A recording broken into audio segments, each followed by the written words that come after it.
ছাত্রলীগের এমন কোনো হ্যারাম হয় নাই যে সাধারণ ছাত্র জনতার বিরুদ্ধে গিয়ে তারা রাস্তায় দাঁড়াতে পারবে। 13 তারিখ তাদের যে দুয়াশা তারা তুলছে ঢাকা লকডাউন, কিন্তু তারা বাংলাদেশের কোথাও তারা নামতেও পারবে না। চেতনা হচ্ছে দিল্লি, ওদের চেতনা হচ্ছে মোদি। দেখেন, জুলাই গণঅভ্যুত্থানের পরে এসে 1 বছর পরে এসে ছাত্রলীগের মতো সন্ত্রাসী সংগঠন, খুনি ছাত্র সংগঠন এরকম একটা লকডাউন কর্মসূচির মতো কর্মসূচি তারা থ্রো করছে বাংলাদেশে এবং জনমনে একটা আতঙ্ক তৈরি করার চেষ্টা করছে, যেটা আমরা জুলাই গণঅভ্যুত্থানে দেখেছি এবং গত 16 বছরে দেখে আসছি। কিন্তু এটা আমরা মনে করি স্রেফ একটা হাসির মতো একটা জোক স্যার, আমরা কোনো কিছু মনে করি না। সেজন্য আমরা দেখে এসেছি এই গণঅভ্যুত্থানের পরে যখন ছাত্রলীগ মিছিল করছে তখন রিক্সাওয়ালা চিনজালারা দৌড়ে দৌড়ে মারছে, পিটাইছে দৌড়ে দৌড়ে, মিছিল করতে দেয় না। মিছিল বের হইলে তাদেরকে দৌড়ানো হয়েছে। তো 13 আগামীকালকে যে 13 নভেম্বর ছাত্রলীগ একটা লকডাউন কর্মসূচি ঘোষণা করছে, এটা আমরা স্রেফ হাসির তামাশা ছাড়া আর কোনো কিছু মনে করি না। ছাত্রলীগের এমন কোনো হ্যারাম হয় নাই যে সাধারণ ছাত্র জনতার বিরুদ্ধে গিয়ে তারা রাস্তায় দাঁড়াতে পারবে। কোনো রিক্সাওয়ালা পর্যন্ত তাদেরকে রাস্তায় দাঁড়াতে দেবে না। এবং তারা যে কর্মসূচি ঘোষণা করছে, আমরা জুলাই গণঅভ্যুত্থানের 5 তারিখের পর থেকে যেভাবে দেশকে পাহারা দিয়ে আসছে সাধারণ জনগণ, ছাত্র সমাজ মিলে, ঠিক সেভাবে আমরা আগামীকালকেও পাহারা দিব। আমাদের দেশের সার্বভৌমত্ব রক্ষার জন্য যে ধরনের পদক্ষেপগুলো আমাদের নেওয়া দরকার আমরা সেগুলো নিব ইনশাল্লাহ। 13 তারিখ যে বিষয়টা হচ্ছে সেটা হচ্ছে যে সুস্পষ্টভাবে একজন খুনির বিচার হচ্ছে, খুনির রায় হচ্ছে। তো আমাদের যে নিষিদ্ধ সংগঠন, জঙ্গি সংগঠন, স্বাধীনতার পর থেকে 2024 পর্যন্ত তাদের ইতিহাস খুন, গুম, বাকশাল, আয়নাগর ছাড়া আর কোনো ইতিহাস নাই তাদের সাকসেসফুলি। এবং সবচেয়ে দুঃখের বিষয়, তারা 1971 থেকে 2024 পর্যন্ত চেতনার ব্যবসা করছে, কিন্তু ওদের চেতনা হচ্ছে দিল্লি, ওদের চেতনা হচ্ছে মোদি। এর বাইরে তাদের কোনো চেতনা নাই, বাংলাদেশ নিয়ে তাদের কোনো ইয়া নাই, আর চিন্তা নাই, তাদের কোনো রাজনীতি নাই। 2024-এ বাংলাদেশপন্থী জনগণ, বাংলাদেশের প্রকৃত জনগণের হাতে বাংলাদেশকে তুলে দেওয়ার যে আন্দোলন, এই আন্দোলনে 2000 আমাদের ছোট রিয়াগুব থেকে শুরু করে, আবু সাইদ থেকে শুরু করে যে গণহত্যা চালিয়েছে, তার বিপরীতে এই রায়ে নিষিদ্ধ সংগঠন যদি বাংলাদেশের মাটিতে আবার নামতে চায়, ছাত্র জনতা আবার তাদেরকে ঠেকিয়ে দিবে 36-এর জুলাইয়ের মতো ইনশাআল্লাহ।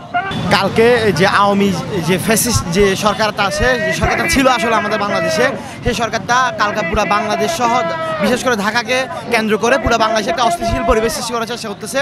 সেই অস্থিতিশীল পরিবেশের প্রেক্ষিতে আজকে এখানে একটা লাঠি মিছিল হচ্ছে এবং এই লাঠি মিছিলের অন্যতম আরেকটা প্রেক্ষাপট কিন্তু জুলাই সনদ যেটা আছে, জুলাই সনদের বাস্তবায়ন, সেই জুলাই সনদ বাস্তবায়ন সহ আমরা আরও অনেকগুলো প্রেক্ষাপট নিয়ে আজকে এখানে মিছিল করছি।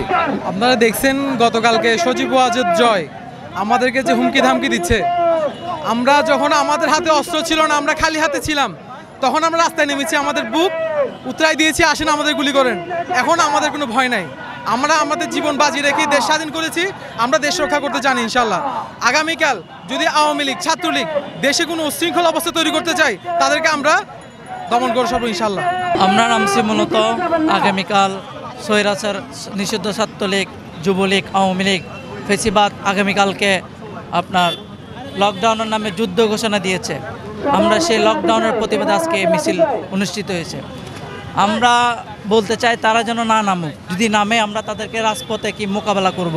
আমরা রক্ত দিয়েছি কোথায়? বালাকুটে, সাপ্লাই 2015 সালে এবং 2021 সালে সর্বশেষ রক্ত দিয়েছি জুলাই বিপ্লবে। আমরা রক্ত দিতে চাই না, আমরা খুনি হাসিনার বিচার চাই। যারা আমাদের রক্ত ঝরিয়েছে আমরা তাদের বিচার চাই।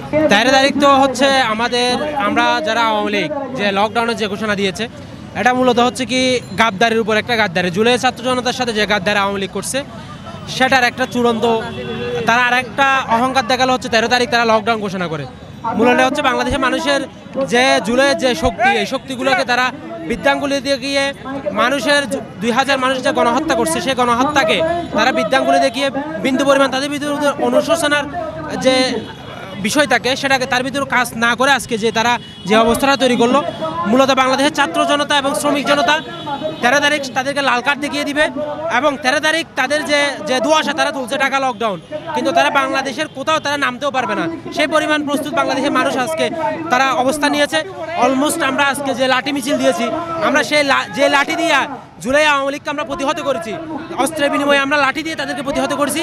আমরা আরেকবার বার্তা দিতে চাই, যদি তারা সন্ত্রাসী কার্যক্রম চালু করে তাহলে পুনরায় ছাত্র জনতা আবার এই লাঠি নিয়ে তাদেরকে দাওয়া দিয়ে একদম চিরতরে তাদের হাসিনা যেমন ভারতে আছে তাদের সবাইকে ভারতে ফলাইনে বাধ্য করবে।